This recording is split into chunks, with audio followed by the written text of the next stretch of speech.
نيير واكتيسة نصيب الله ذا هيوي نصيب الله ذا هيوي نصيب الله ذا هيوي waxa marar dhaxaaba lagu xanto inuu yahay muadinkii masjidka uga soo baxay inuu heesa qaado maantana waa maalintiisii fanka wuu ka baxay Cabdihani Xaashi Cabdilaahi shakhsiga aan ka hadli doono qisadiisan daawade waxaan ka codsanayaa marka koowaad inaad videogan like saarto maxaa yeelay inaad like saarto waxa qayb ka qaadanaysaa inuu dad badan oo Soomaaliyeed gaaro waxaana soo gudbin doonaa qisada ka dambaysa ka bixida fanka ee Cabdihani miyaa hore u ahaan jiray muadinka adima masjid ku yaala Somaliland sideesa isagoo muadin inta ka baxay fanka u galay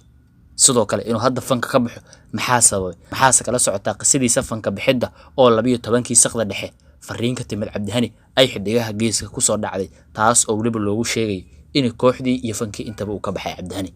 soo dhawaada saaxiibayaal waxaan barnaamijkan idin la socotiin doona saaxiibkeena Cabdilaahi Daacad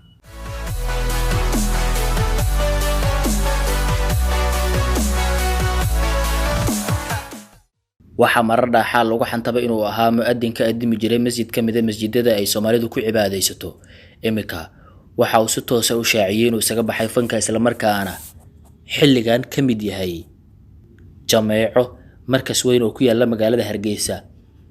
xuska alle ku haysa xalay saqdii dhexe ayay soo baxday fariinta ka bixista fanka xidigii weynaa ee Cabdihani Xaashi Cabdilaahi oo kamid ahaa fanaaniinta aadka looga yaqaan ogayiga ay Soomaalidu degtay inta afka Soomaaliga ku haysta hobalkii caanka ah ee Cabdihani Xaashi Cabdilaahi ayaa waxa uu sheegay inuu isaga baxay fanka isagoo u sheegay gabi ahaanba dadka isaga taageera in ay joojiyaan dhageysiga heesihii uu isaga hore u qaadi jiray fanaankan kol hore waxa hore loogu xaman jiray inuu ahaa qof muadin ah oo masjid kamid ah masjidada ku yaala deegaanada Somaliland uu hore uga ahaa muadin inkastoo markii dambe uu fanaan noqday hadda waxa la dhihi karaa waxa uu dib ugu soo laabtay wadadiisii hore allana waxaan uga baryaynaa inuusan mar dambe dib ugu laaban fankii iyo sidoo kale wixii kale uu ku jiray afayeenka xidigaha kooxda geeska ee Hargeysa ka dhisan ayaa waxa uu u sheegay inuu isaga baxay fanka fariintan oo Cabdihani ka timid ayaana soo gaartay xalay saqdii dhexe iyadoo oo muujinaysa wanaaga iyo iftiinka Cabdihani u hilaacay taas oo inuu imika raacay mid kamid ah wadooyinkii ugu wanaagsanaa oo alla ugu dhawaanayo maadaama hadda uu ku biiray masjid iyo sidoo kale markaas lagu faafiyo diinta Islaamka dad badan waxa ay baraha bulshada ku soo qorayaan iyaga oo leh Cabdihani oo fanka ka baxay kadib markii la tusay riyo la yaab leh balse taasi waxba kama jiraan oo fanaankan waxa ay uga timid fariintan xaq alle waxaana sidoo kale alle ugu waafajiyo wanaaga iyo sidoo kale u dhawaanshiyaha alle inay aad u wanaagsan tahay waxaana Cabdihani imika uu kamid yahay dadka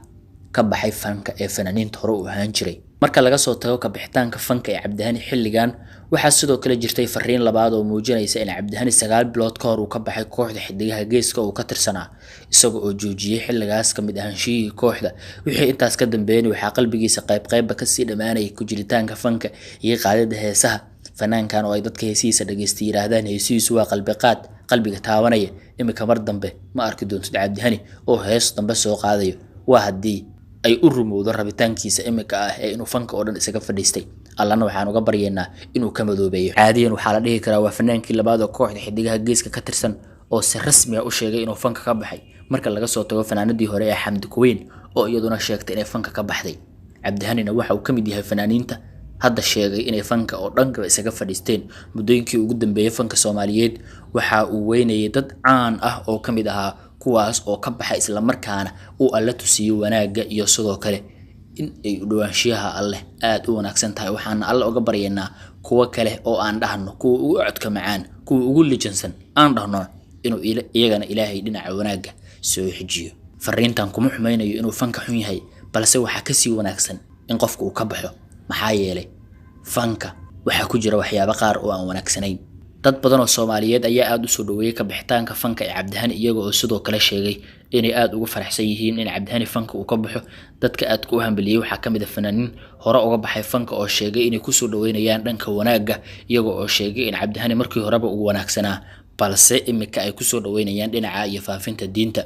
fanaaniin waaweyn oo hore loo yaqaanay ayaa fanka ka baxay iyaga oo dabcan sheegay in xaqii wanaagsanaa ee ay weligood alla ka bari jireen inay imika soo tiigsadeen isla markaana aysan mar dambe lagu arki doonin ee fanka ku sii jiraan inkastoo ay jiraan fanaaniin inta fanka ka baxay haddana ku laabtay haddana Cabdihani waxaan arki doonaa bal ku jirtaankiisa iyo ka bixitaankiisa waxa isbedel ay soo kordhiso allana waxaan uga baryaynaa inuu dhinaca wanaaga iyo sidoo kale tubta wanaagsan ba marsiiyo Saciid Taariikh FJ Xabiib iyo fanaaniin kale ayaa bilooyinkii ugu dambeeyay fanka ka baxay iyaga oo sheegay gabi ahaanba inay fanka banaanka ka joogaan taanina waxay noqonaysaa mid kamid ah fariimaha wanaagsan ee xagga wanaaga uga imaanaya fanaaniinteena Soomaaliyeed oo iyagu dabcan la dhihi karo waa kuwo isugu jira kuwa qalbi wanaagsan iyo kuwa kale intaba dad badan waxay aaminsan yihiin fanka Soomaaliyeed oo muddooyinkii ugu dambeeyay u muuqday mid dhiiqo ku sii dhacdhacay inayba wanaagsan tahay in la isaga baxo maxaa yeelay waxa jira ayaa la leeyahay fanaaniin badan oo fanaan isku sheega balse magaca fanaan uu wata